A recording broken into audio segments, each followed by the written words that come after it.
Hello wonderful people, my name is Santiago and today I'm going to give you guys 4 short tips on how to make your video better for when you're making it for a class. We're not doing prime numbers here, so we're going with 4, not 5. So first things first, make it short. Don't make a 15-minute long video essay about something that could easily be described in 3 minutes. If you're doing something for a science class, it's probably not going to get that long, but hypothetically, if you are making something for an English class, brevity does go a long ways.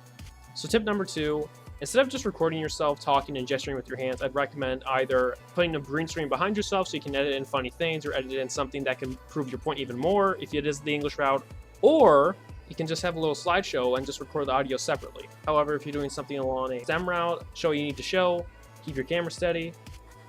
Tip number 3 is that, and this goes for everyone, not everyone has high-tech audio equipment that's funded by the university. You're most likely going to be recording on your phone or some little lapel mic, so I'd recommend looking into some sort of background music. That way you can hide some of the fuzz and background noise. This also means that you should probably find some non-copyrighted music, or if you are going to use copyrighted music, try to go for some instrumentals or some electronic music, because a lot of times those don't get hit by copyright. If you want to look for some easy public domain music, I would recommend going on archive.org and searching for Percy Granger. He has some good stuff. There's also Liberty Bell, the Monty Python theme.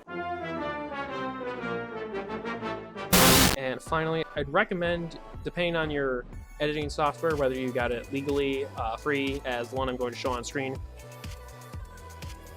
or just happen to fall off the truck on the information superhighway, look at the effects panel no matter what editing software you can use, because there's a lot of helpful and very interesting things that can make your video better or at least more tolerable. And that about wraps it up. Thank you guys for watching. Have a nice day.